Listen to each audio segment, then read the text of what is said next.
들으리라 하고 헤롯 궁에서 그를 지키라 명하니라. 아멘.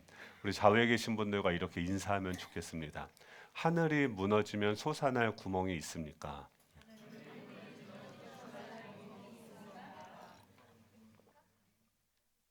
네, 하늘이 무너지면 솟아날 구멍이 있을까요?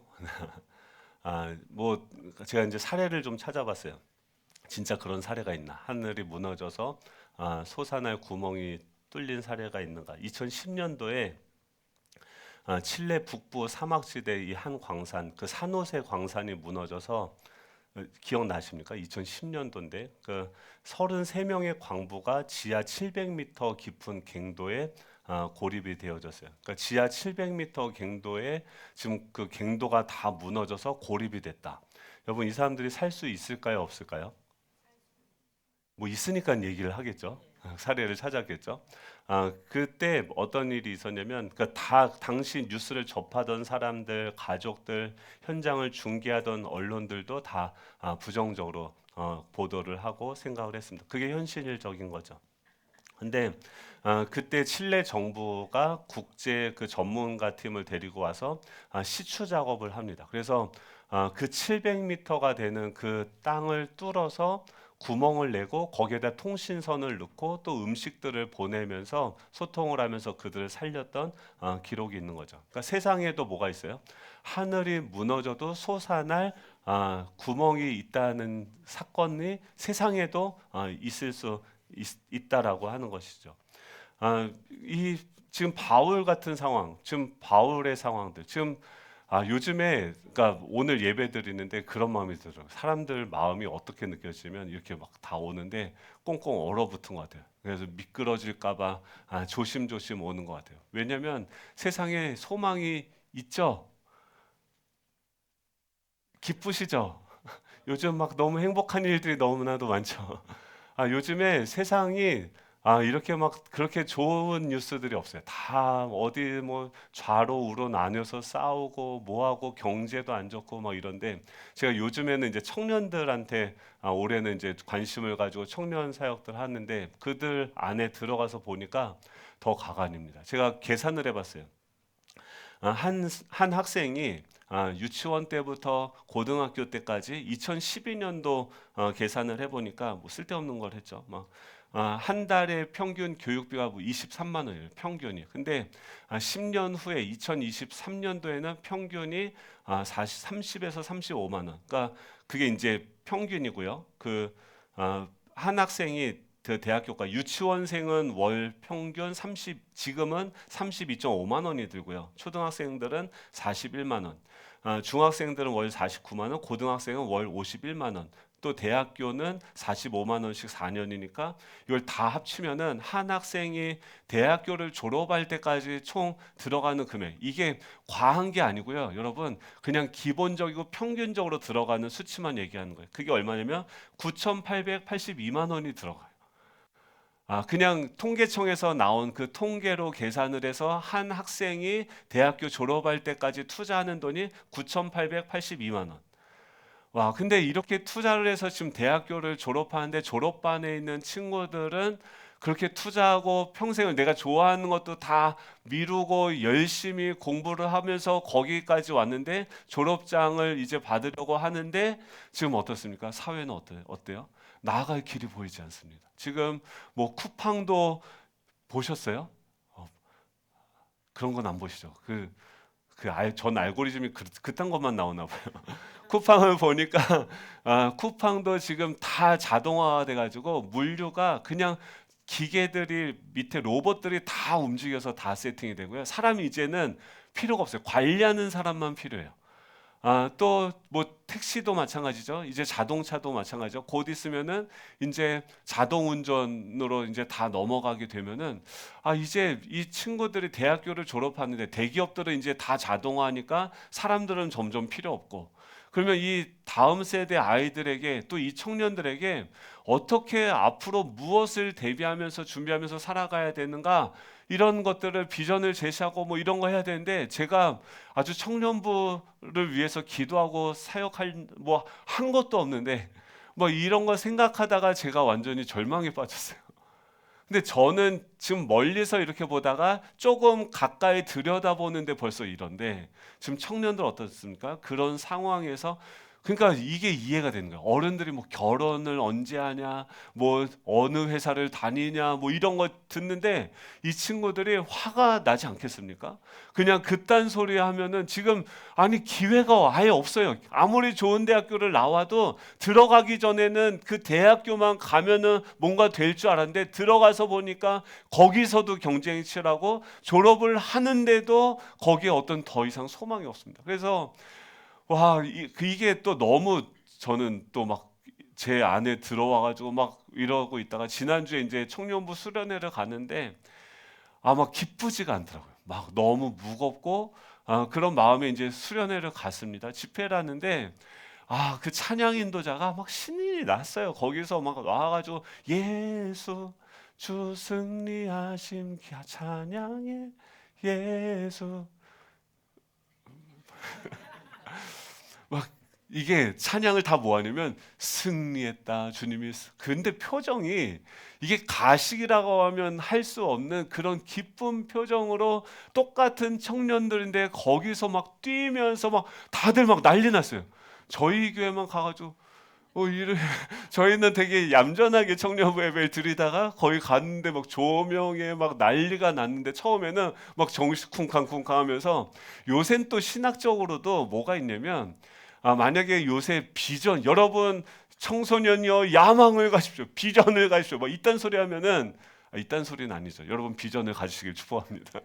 근데 이런 소리 하면은 뭐 승리주의 신학이다, 아니면은 미국제 신학이다, 막 이러면서, 또 저는 이제 목사 세계 안에서 또 막 여러 가지 소리를 듣습니다. 그러니까 신학이나 목회자들 안에서 흘러가는 기류도 뭐냐면 약간 회의적이고, 그냥 현재적으로 지금, 그렇죠, 하나님이 지금 통치하시고 함께하고 계시는데, 이 상황에서 지금 수저 계급론이라든지 지금 세상에 대해서 절망적으로 이거는 바뀌지 않는다, 변화되지 않는다는 것을 그냥 기존으로 받아들이는 신학들이 지금 팽배해져 있다라고 하는 거죠. 근데 거기서는 뭘 얘기하냐면, 그런 승리와 찬양에 대해서 이야기하고, 단순히 우리가 세상에서 우리의 어떤 지위나 삶이 성공하고 뭐 잘 살고 이런 차원에서가 아니라, 우리에게는 하나님의 자녀로서의 어떤 우리의 특권이 있고 소망이 있는 거 아니겠습니까? 그리스도인인데 비전이 없을 수가 없지 않습니까?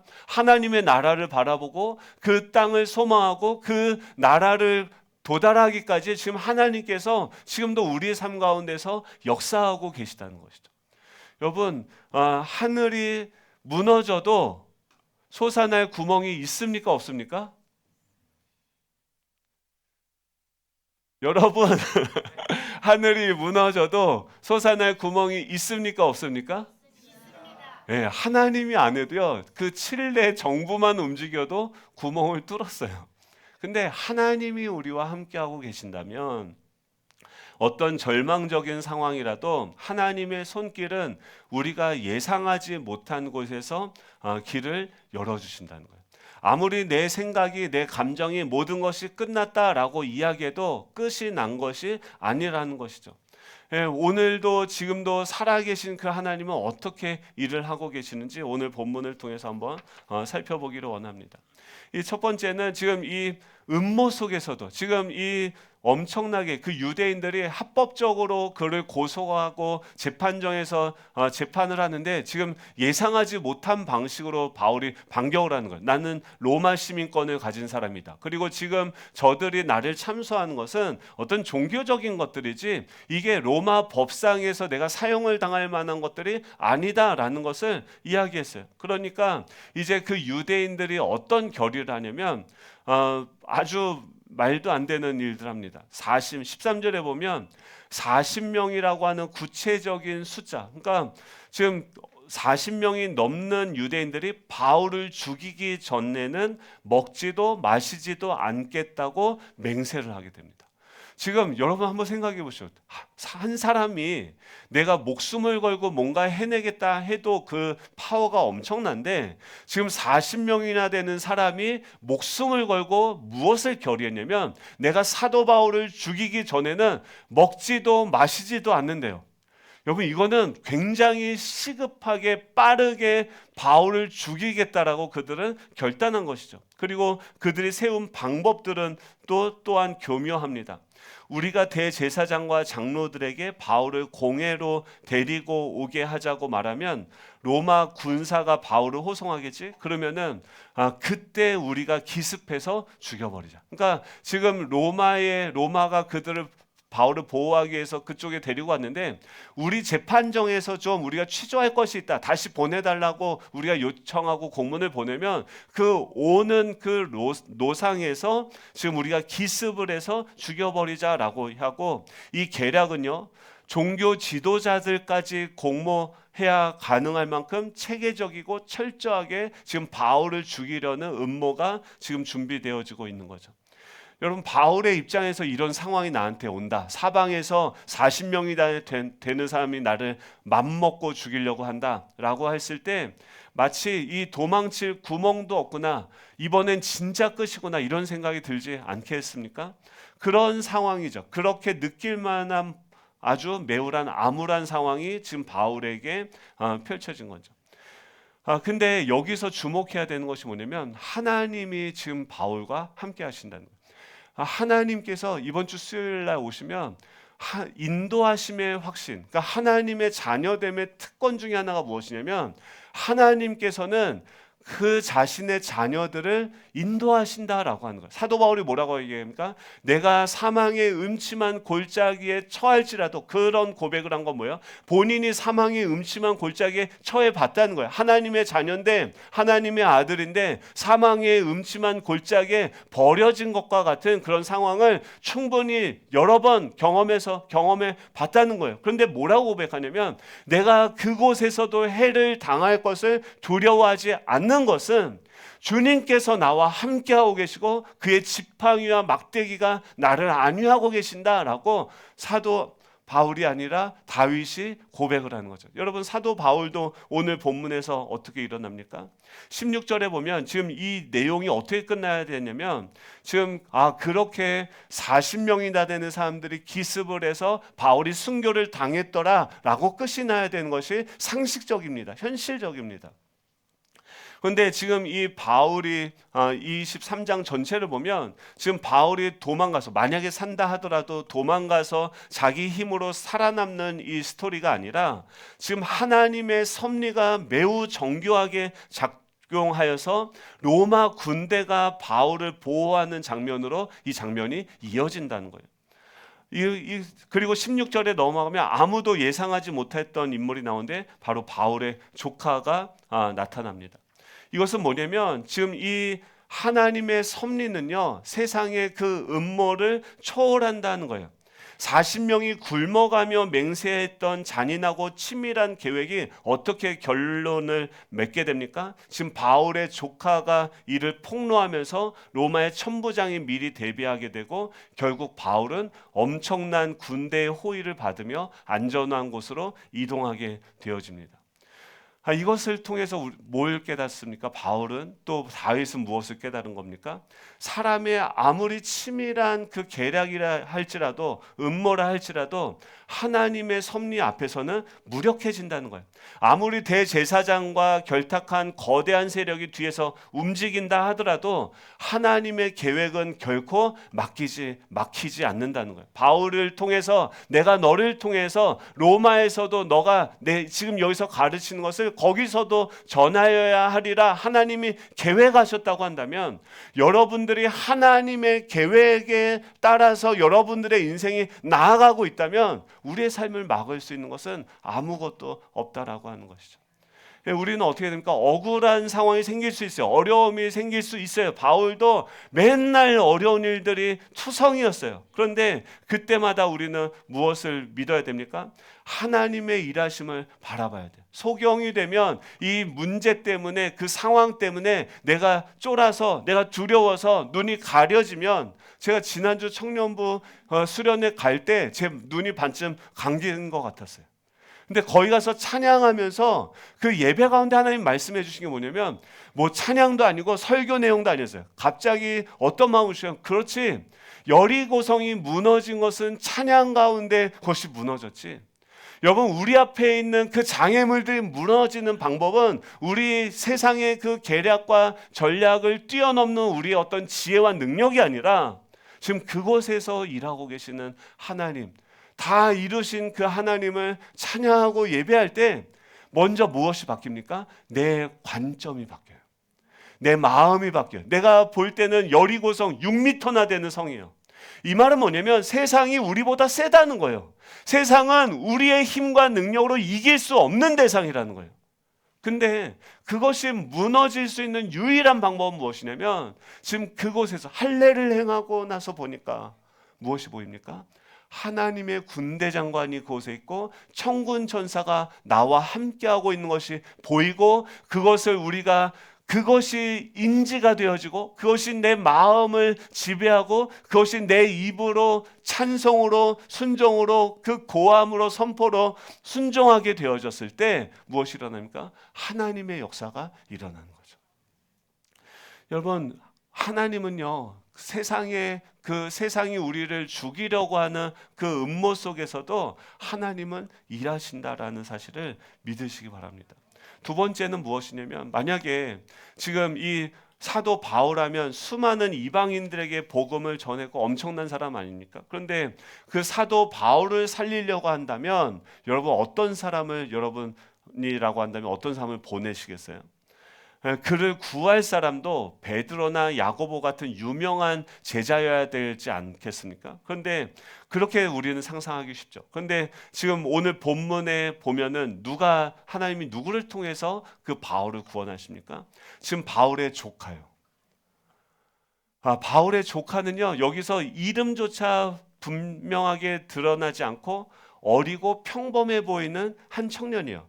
근데 그 청년이 지금 이 무서운 암살 정보를 어떻게 또 거기 옆에 있다가 우연히 알아차리고 천부장에게 가서 이 사실을 알려서 바울의 목숨을 살려낸다라고 하는 거죠.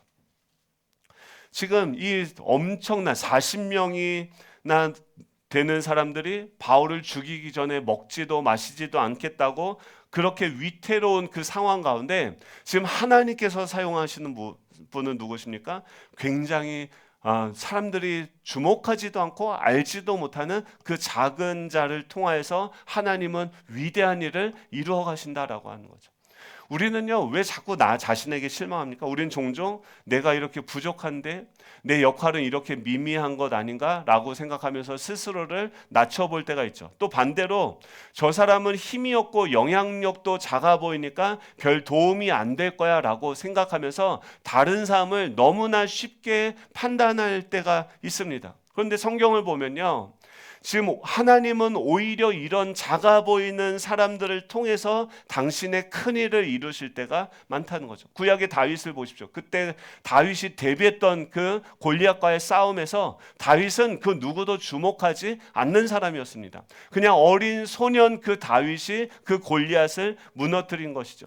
신약에서도 예수님이 그 수많은 사람들을 먹이게 될 때 그는 어떤 대기업의 기업가를 통해서 그들 먹인 것이 아니라 한 어린 나이에 그 도시락, 그 오병이어를 통해서 그 수많은 사람들을 먹이시는 기적을 나타나게 된 거죠. 이 말은 뭐냐면 우리 아무리 작은 자라도 그 작은 자의 헌신이라도 전능하신 하나님의 손에 붙들리며 엄청난 결과를 낳게 되어진다라고 하는 것이에요.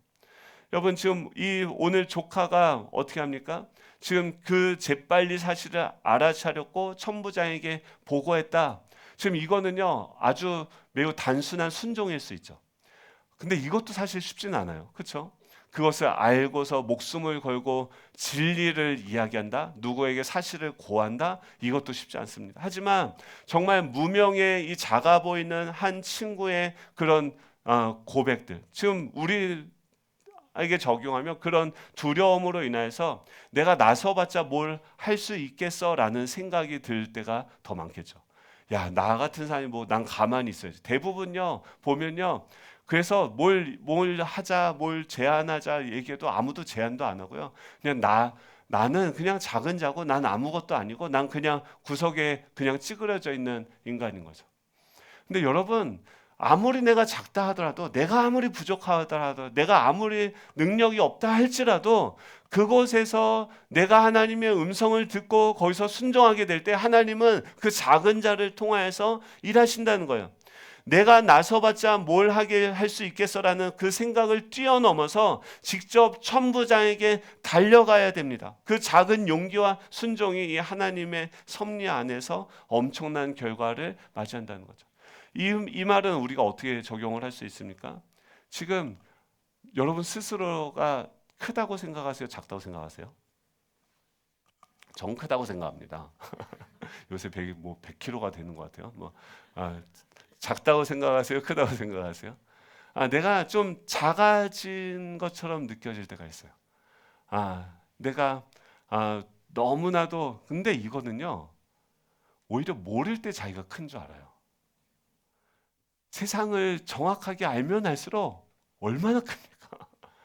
대적들을 알면 알수록 얼마나 큽니까? 그리고 내 자신을 알면 할수록 얼마나 작습니까? 얼마나 아무것도 아닌 보잘것 없는 존재입니까?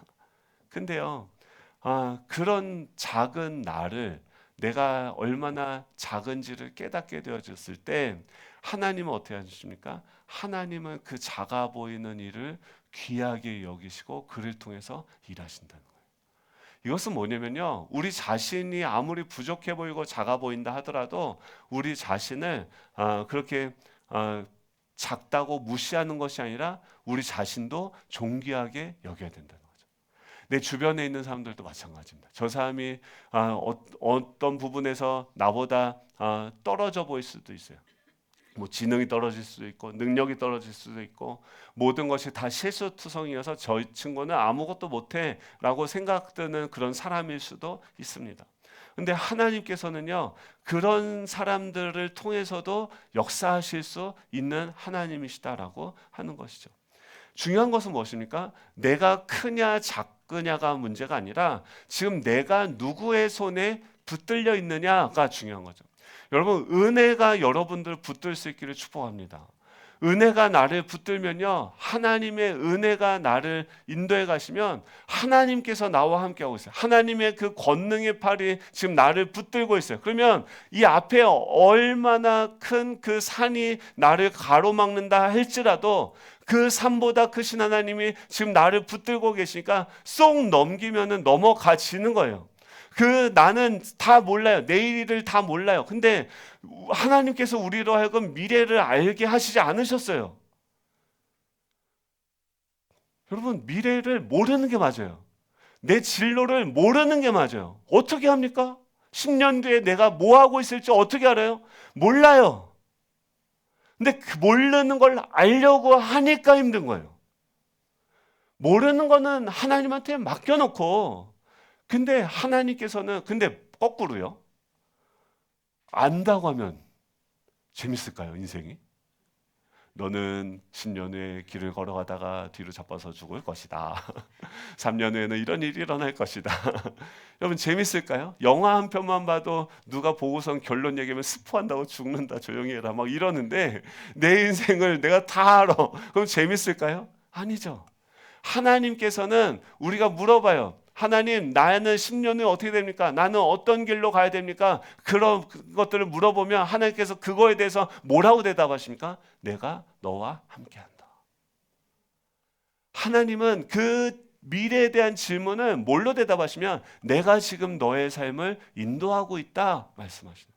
우리는 모르는데 주님이 아시고, 우리는 뭔가 내가 행할 수 있는 능력이 없는데 하나님은 능력이 있어요. 그 하나님께서 전능하신 손으로 우리 삶을 붙들고 인도하고 계시는 줄 믿으시기 바랍니다.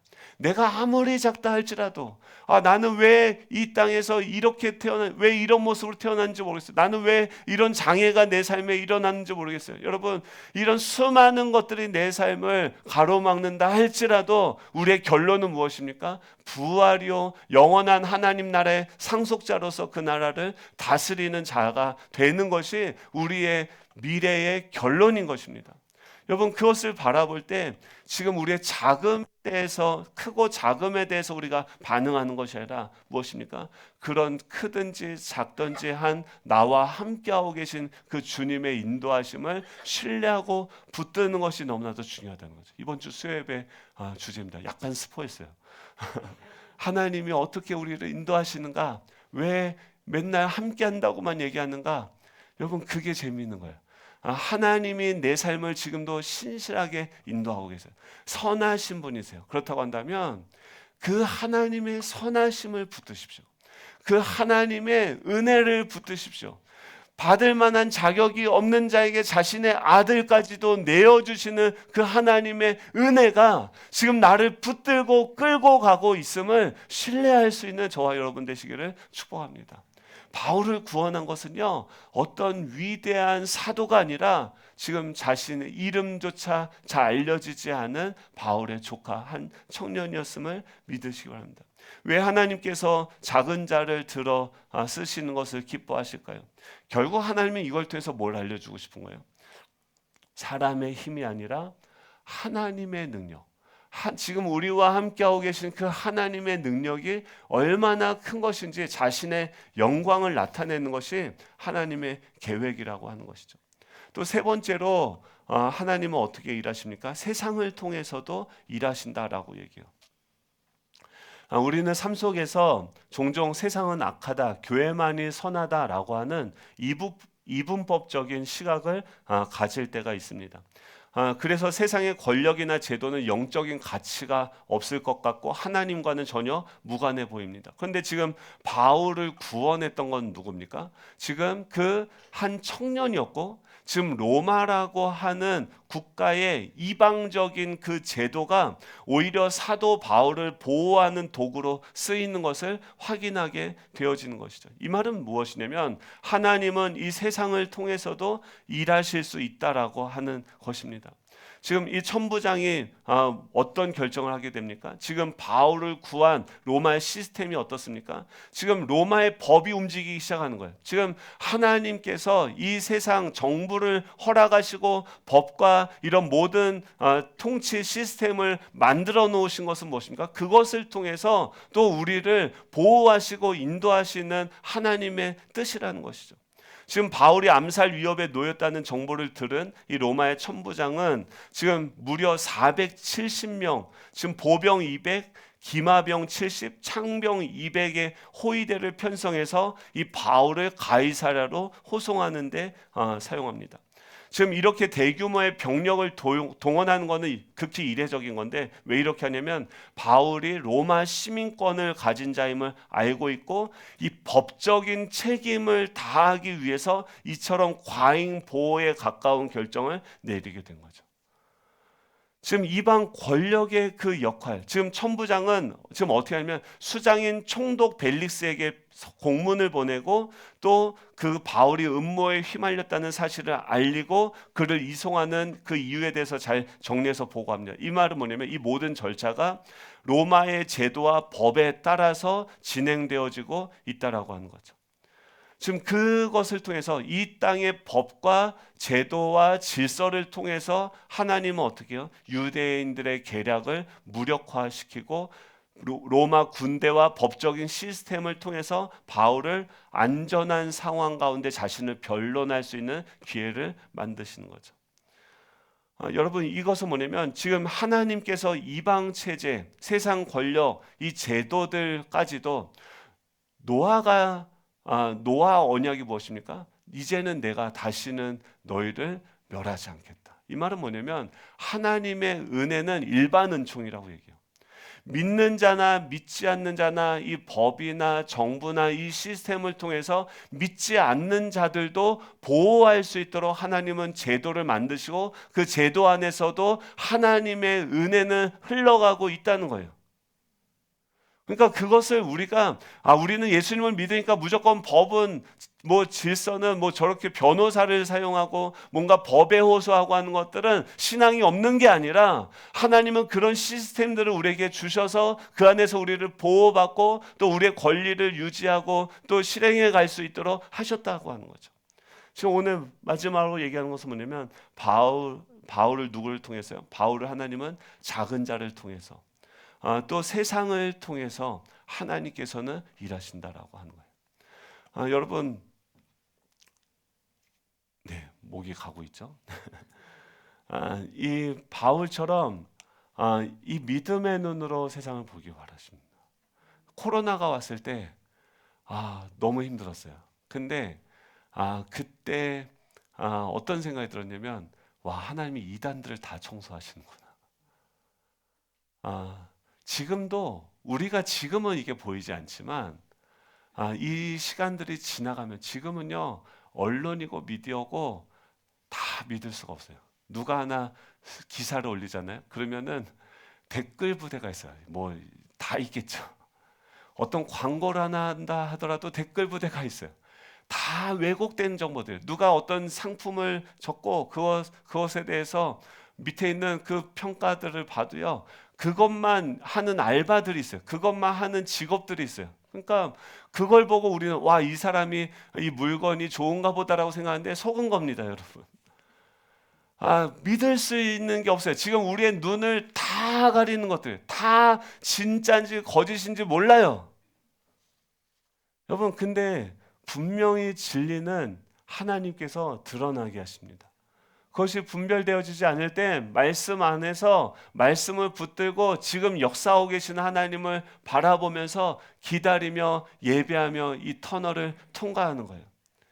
여러분, 이 절망스러운 상황에 계신 분들이 있습니까? 하늘이 무너져도 솟아날 구멍이 있는 줄 믿으시기 바랍니다. 음모가 판을 치는 그 상황에서도 하나님은 여전히 일하세요.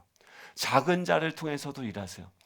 내가 작은 자라면 나를 통해서도 일하실 수 있어요. 내가 무시하고 저 사람은 아무것도 아닌 것 같은 그 사람을 통해서도 하나님께서 일하십니다. 작은 자를 소중하게 생각하십시오. 그 사람들이 내 옆에 있는 것을 기뻐하며 기대하십시오. 마지막으로는 이 세상의 법을 통해서, 정부와 그 시스템을 통해서도 주님은 일하시는 줄로 믿습니다.